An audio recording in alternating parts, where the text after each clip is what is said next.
What's going on, everyone, and welcome in to another edition of Be Schaef Daily.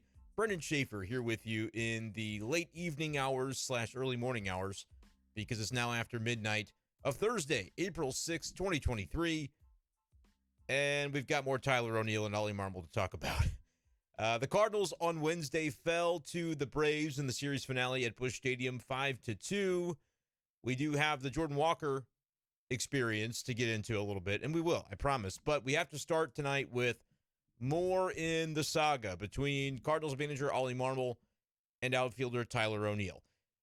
I had thought maybe coming to the ballpark on Wednesday that this would be something that we'd maybe see put behind the two gentlemen and would be able to move on from it. Obviously, with what had taken place on Tuesday night, it was inevitable that the topic was going to come up again. It was going to have to be discussed in some capacity, right? So what we'll do on tonight's episode of the show is we'll walk the Cardinals fans through, the listeners through kind of what happened, the way it broke down on Wednesday morning at Busch Stadium.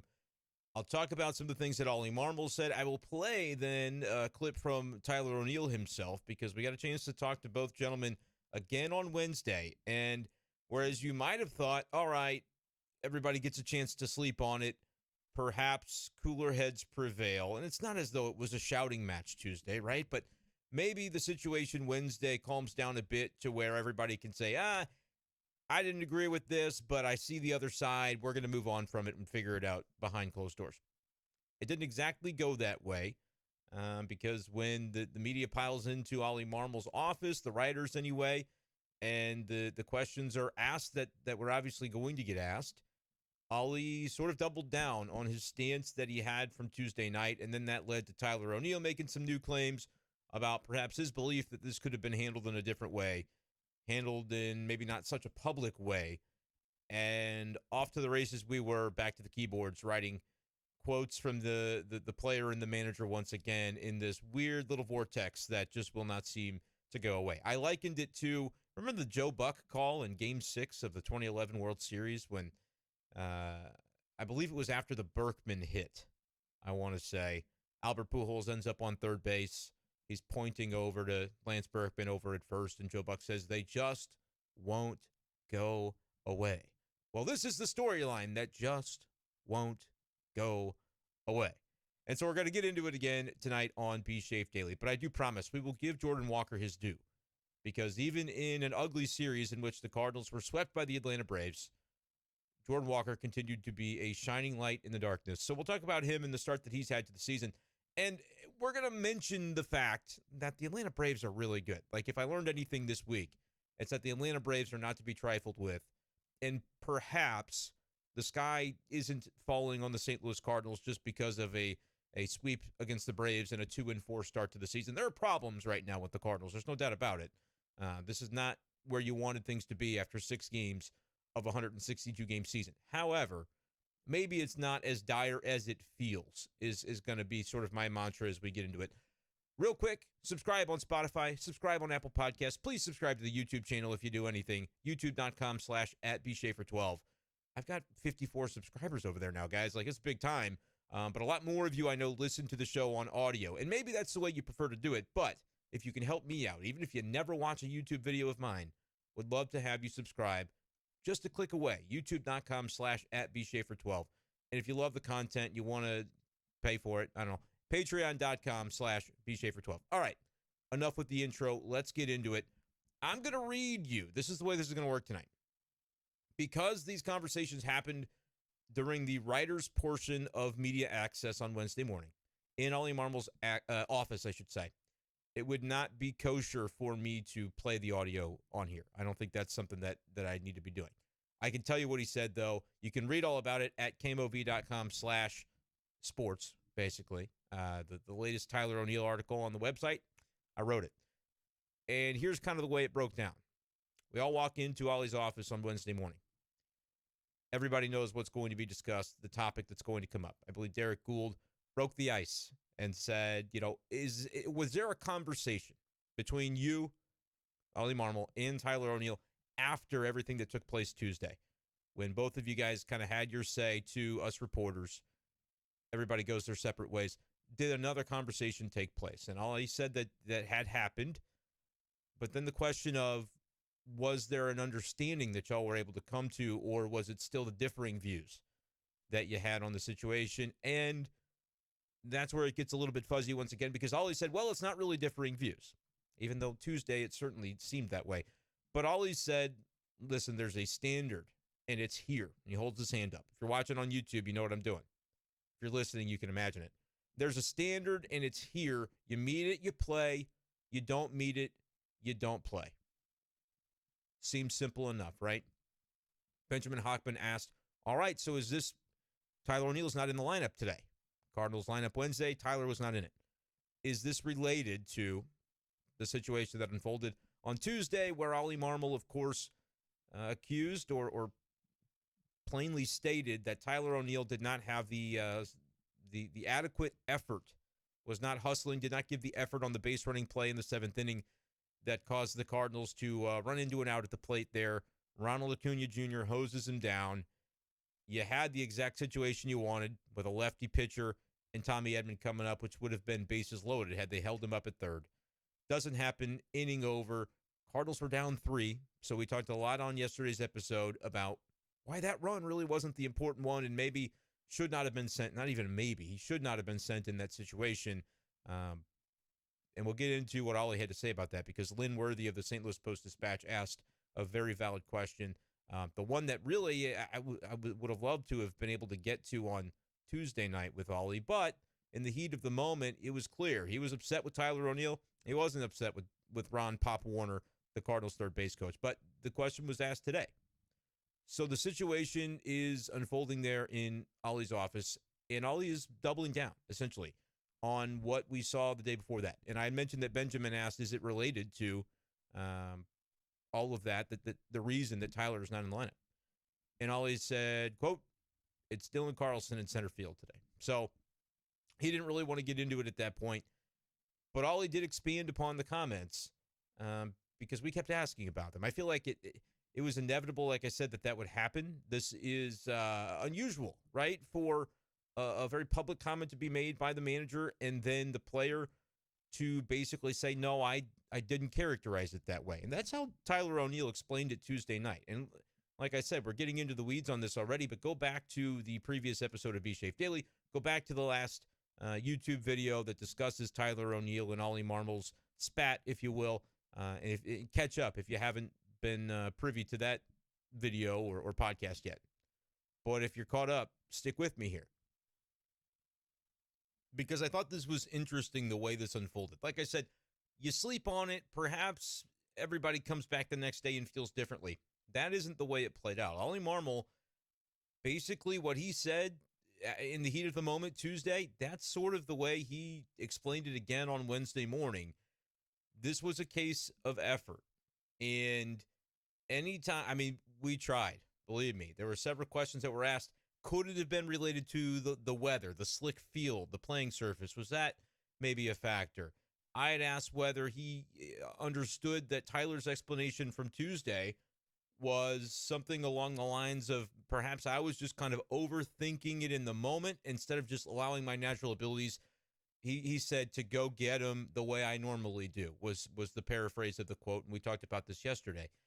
Was it a case of that where he was just overthinking things? And Ollie said, it was very clear that he felt as though, Ollie did, that he had already explained all of this to us on Tuesday. And so he was very gracious about understanding that we had to continue to ask about it. But it's not like he changed his position or walked anything back or anything of that nature. He said, there's going to be a style of play that we're known for. It's going to involve effort. It's going to involve being relentless. It's going to involve being smart.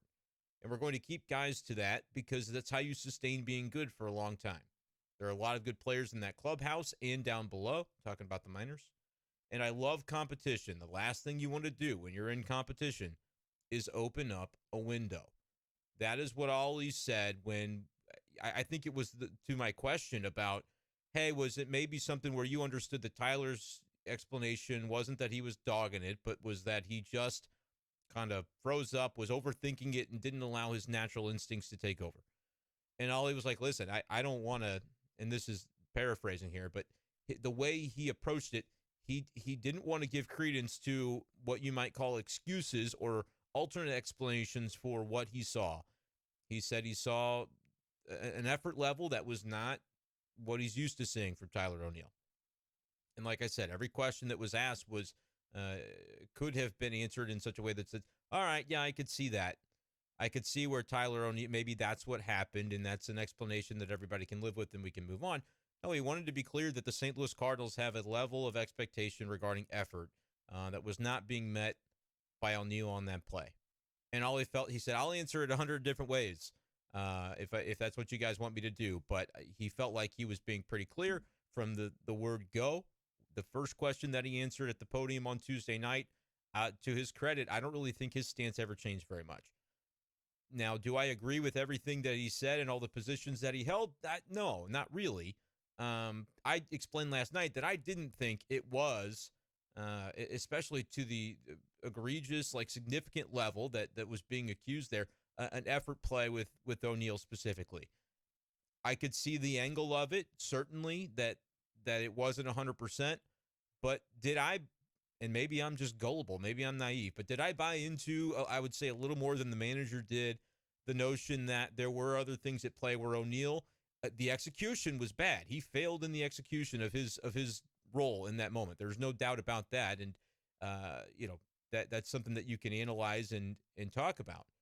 But I think when you talk about effort, that brings in a different dynamic to it, right? Like a guy can fail to execute a 3-2 pitch that he needed to throw it in the strike zone, but instead he threw ball 4.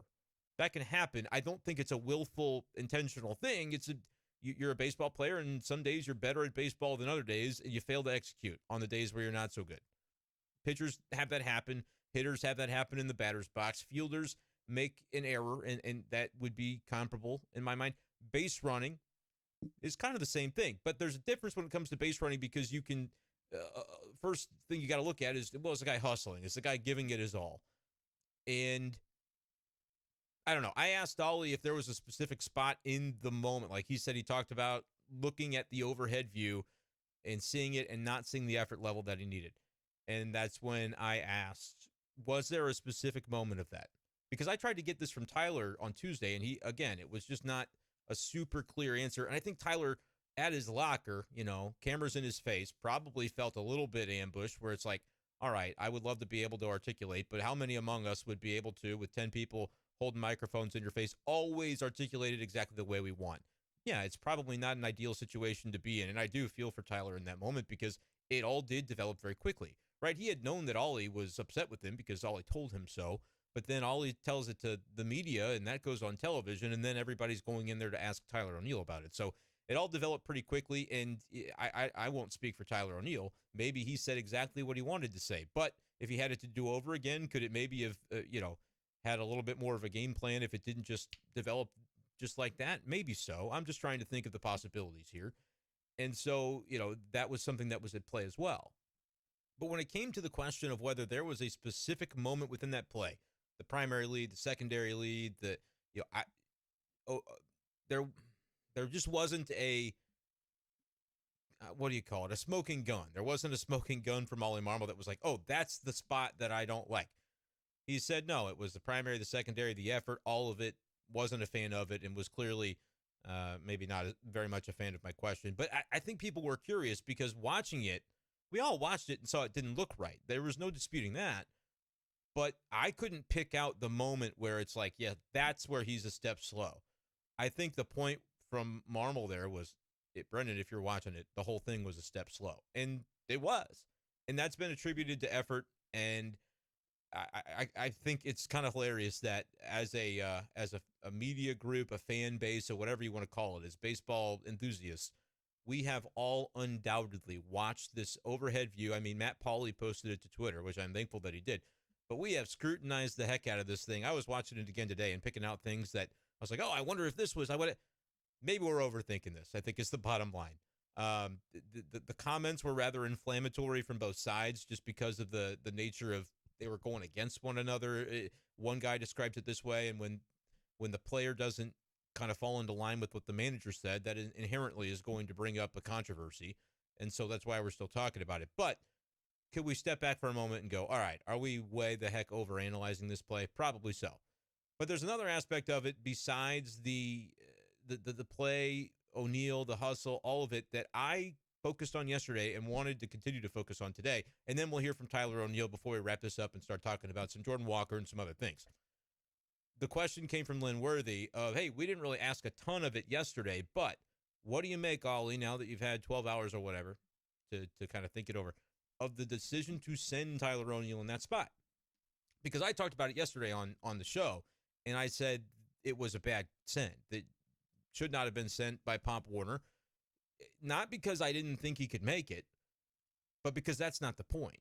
If you're down, I know it's not the ninth inning, only the seventh inning, but the way I viewed it, the way that game was unfolding, you're down by 3 runs, and you have set things up to where as long as Brendan Donovan finds any way to get on base, you've now got Tommy Edman batting from the right side against a lefty middle reliever.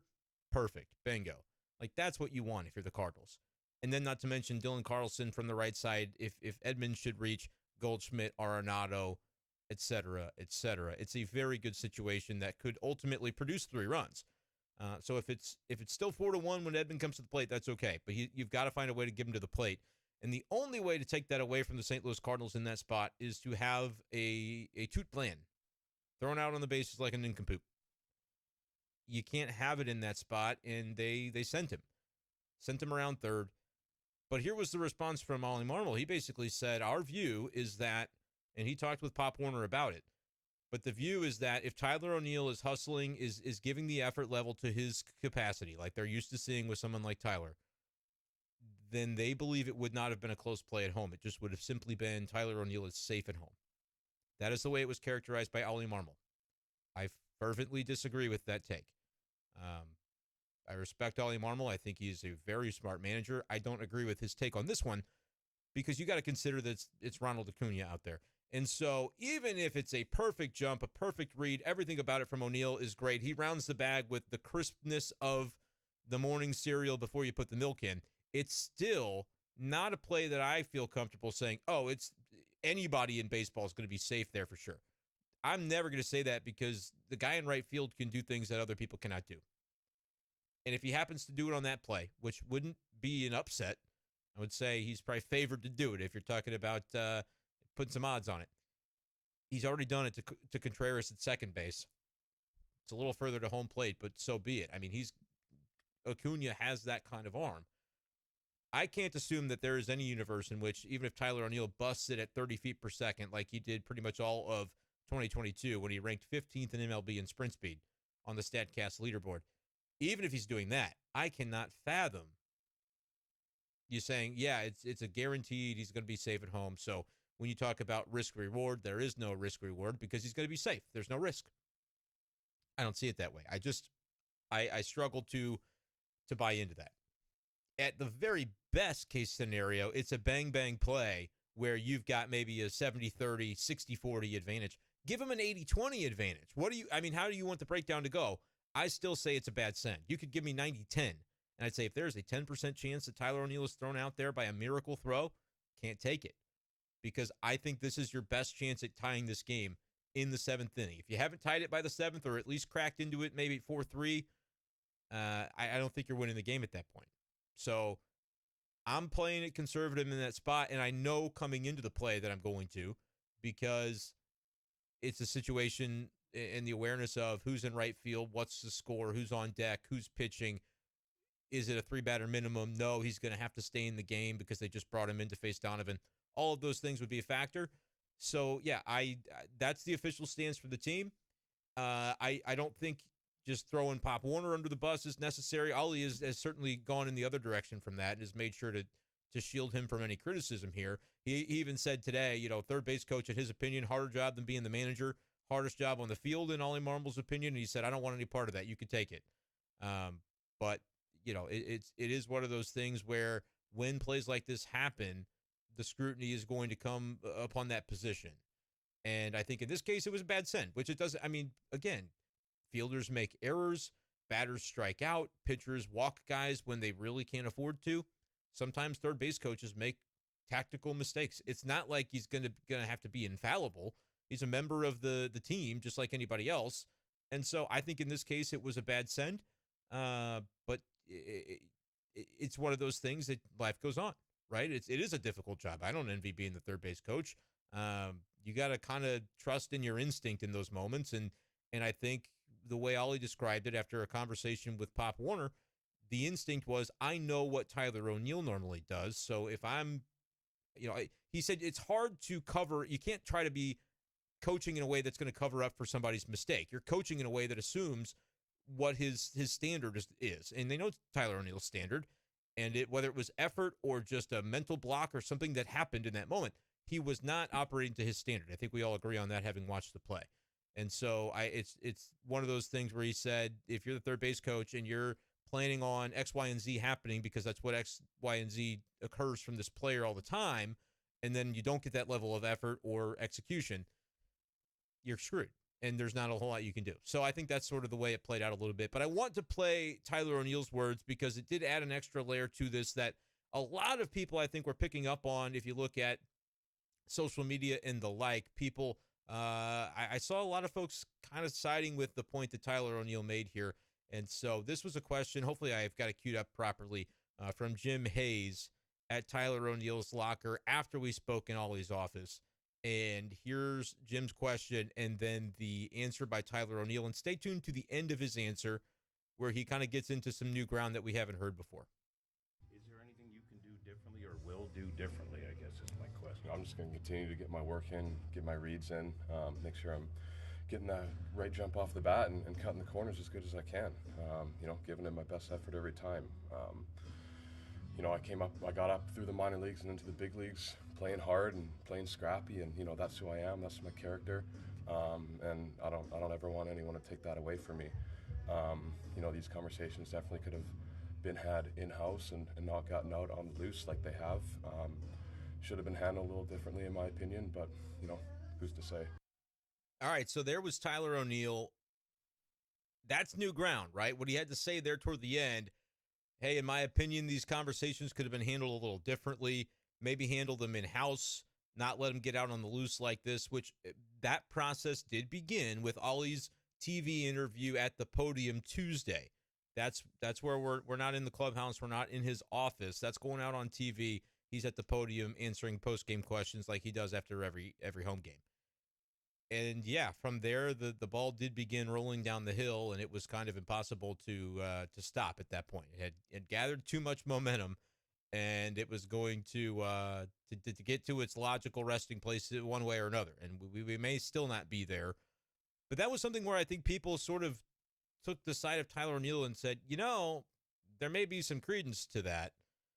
And I think it's interesting. It was asked of Ollie today, hey, that Harrison Bader situation. Remember last year with Harrison Bader? And he had a similar situation. Ollie actually pulled him mid-game when he felt that Harrison Bader was not hustling. Ollie said the one with O'Neill this time was not as blatantly evident as the one with Bader was.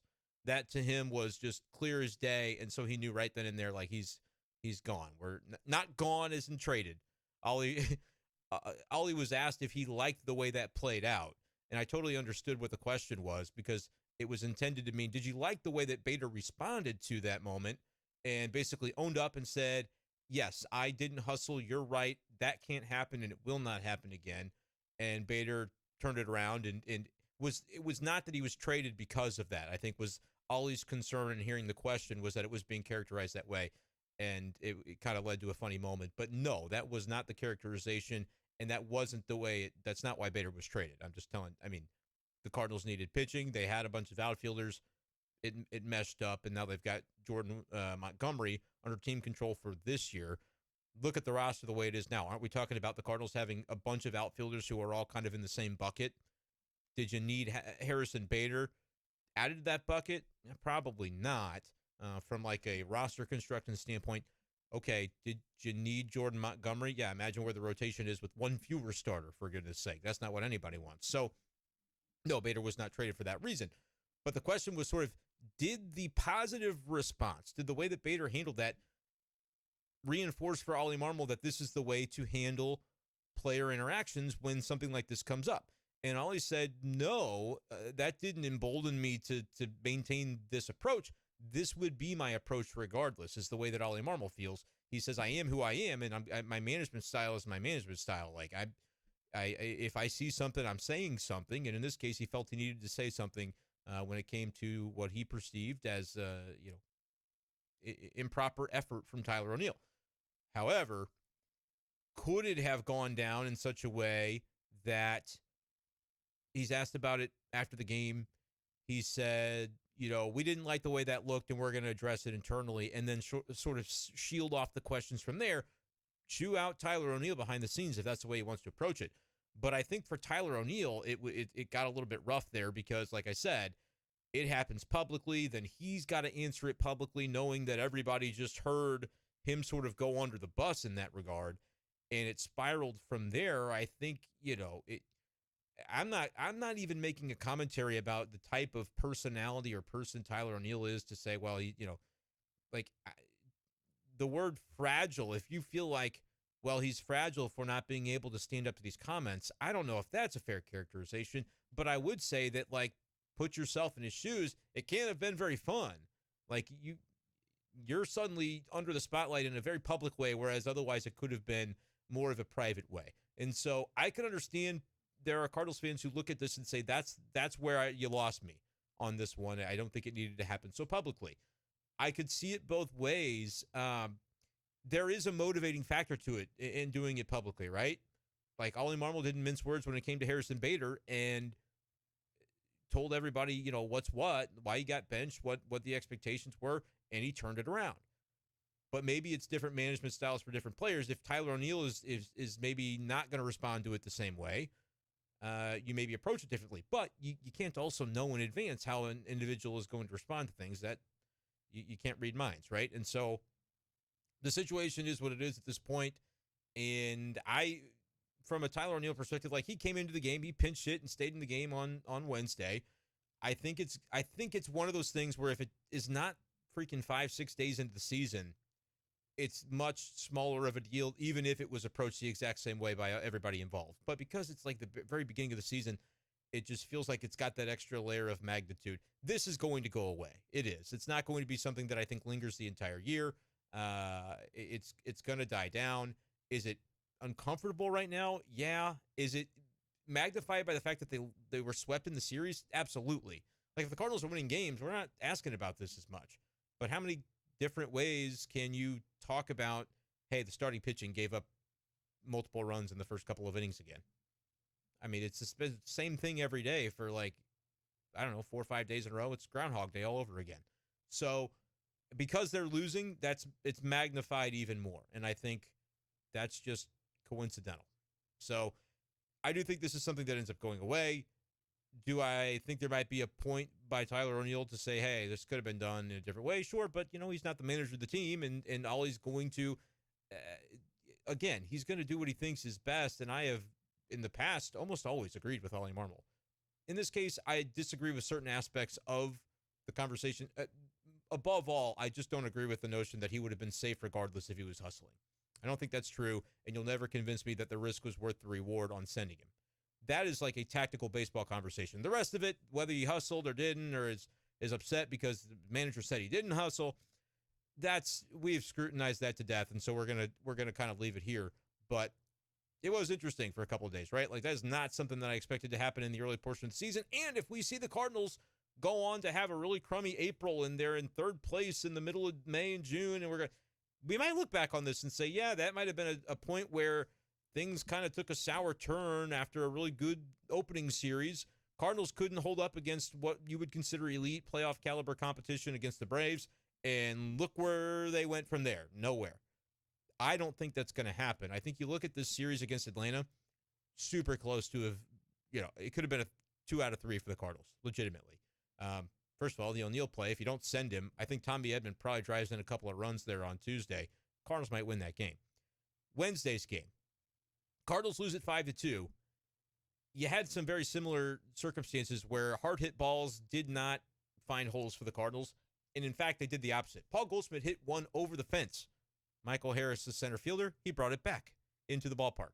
I can't remember if that would have been a solo job or a 2-run home run for Goldschmidt, but these were the types of things that were happening to the Cardinals. They had 17 batted balls on Wednesday. I believe it was 17.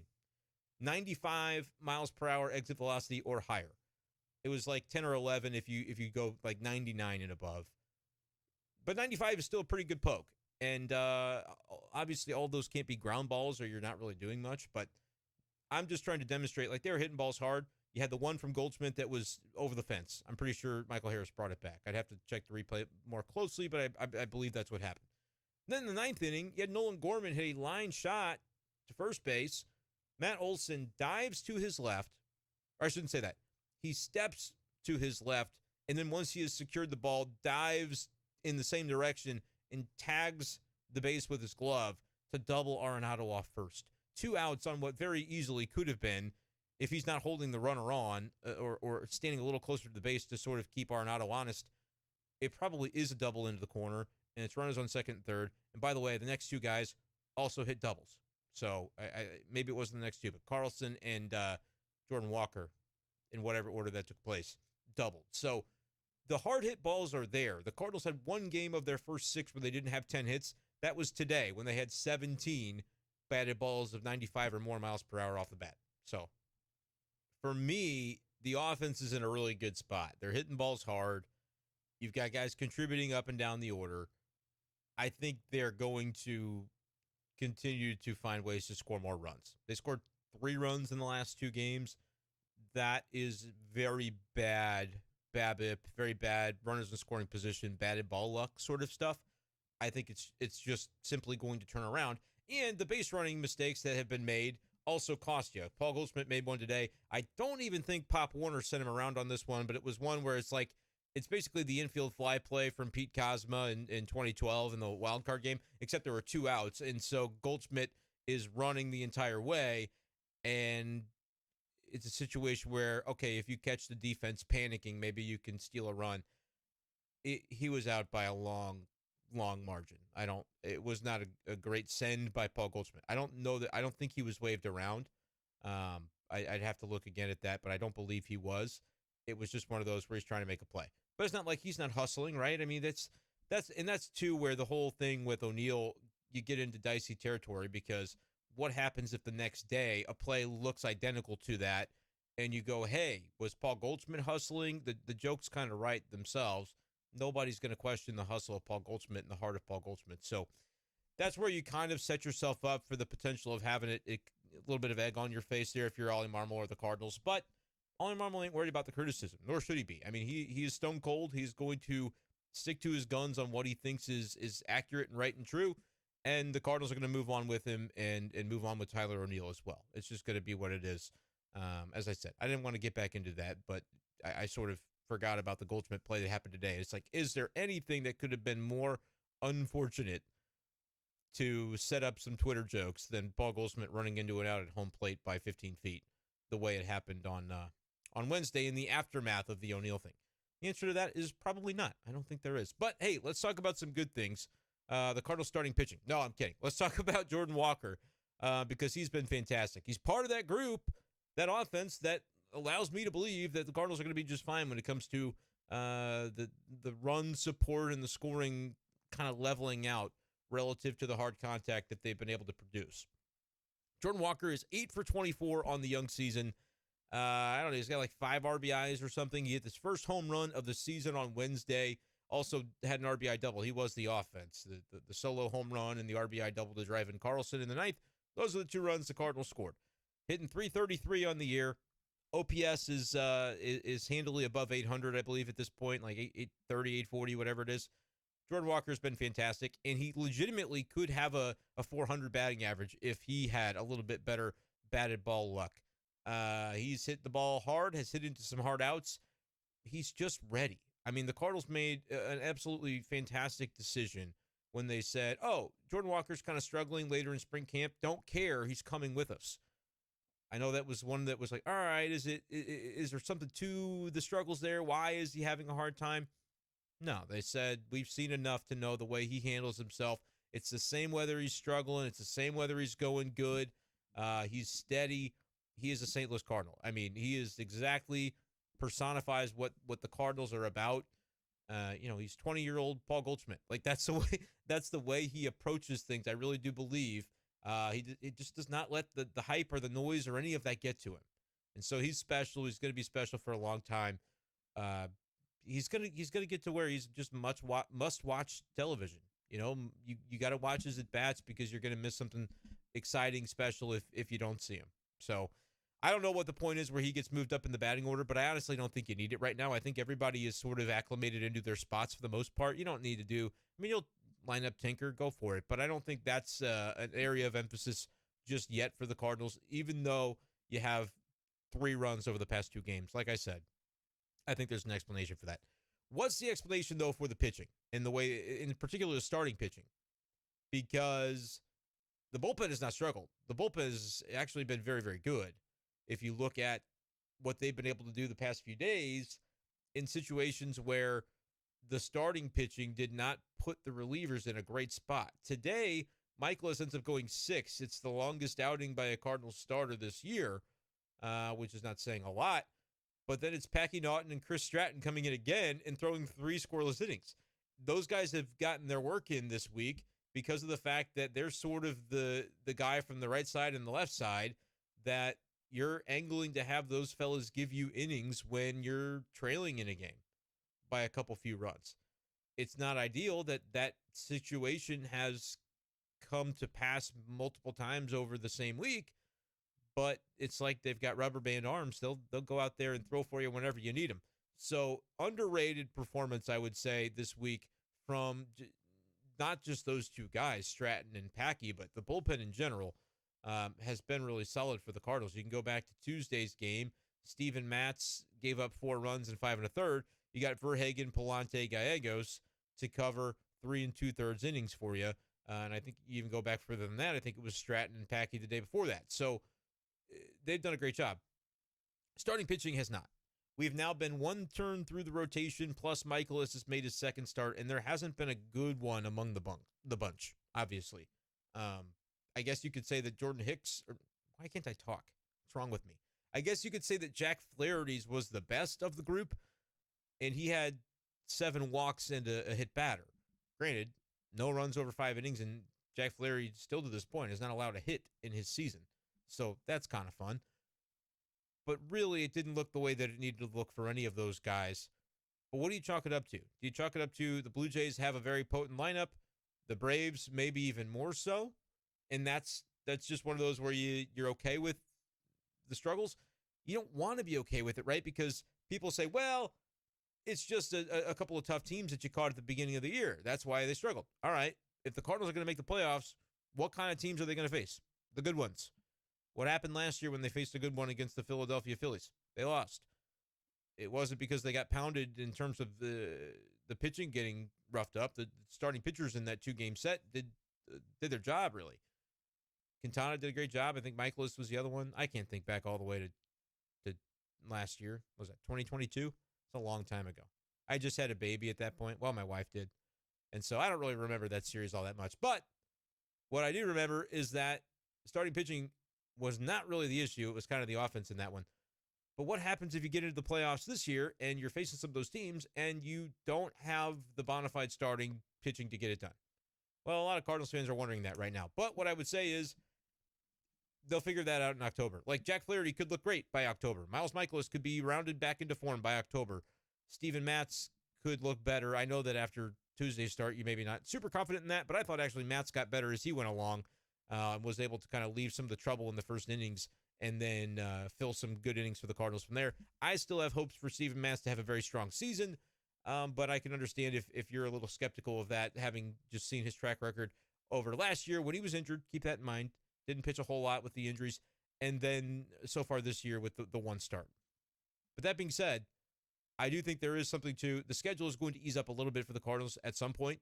Maybe not this weekend because you have the Brewers who, they were neck and neck with you for the division for the majority of last year, and they're off to a solid start this season.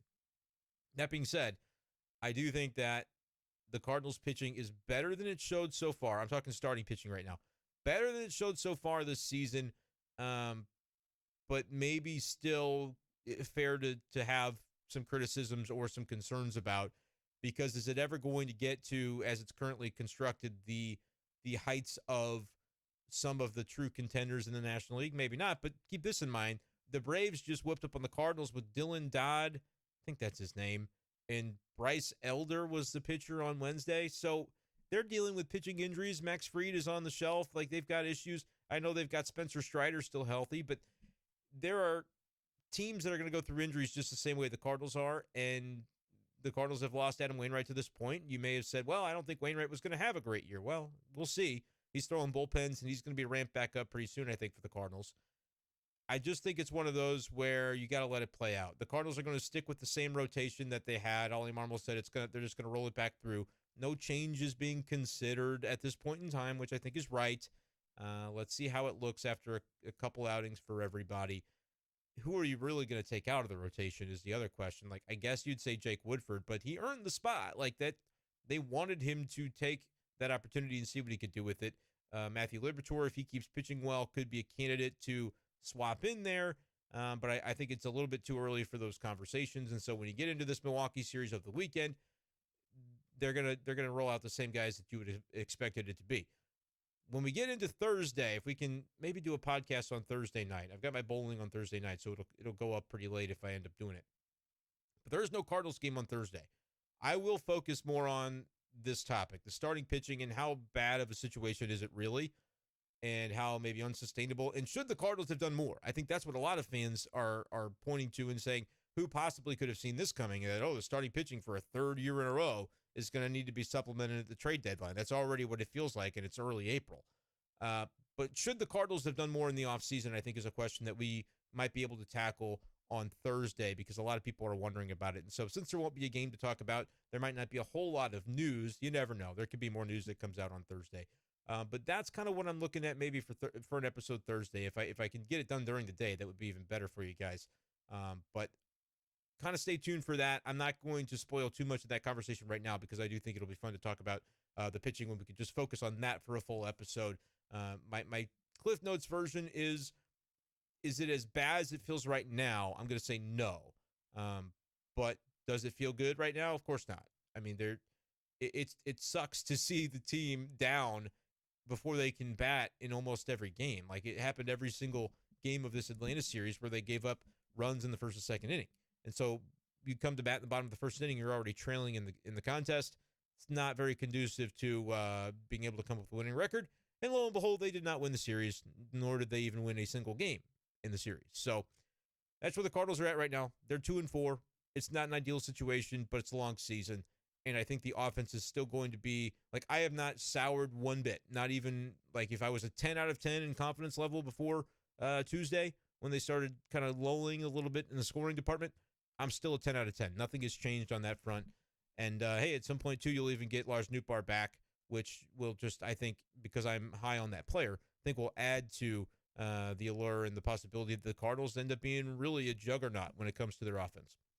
That's going to do it, though, for this edition of B-Shape Daily. Appreciate you guys, as always, for listening. Appreciate you even more for subscribing on youtube.com/@BSchaeffer12. Put the @ symbol in there. I know it's weird, but that's what YouTube does nowadays. You follow on Spotify. You rate and review, of course. Thank you guys so much for sticking with me. And we'll talk to you next time on B-Shape Daily. Peace.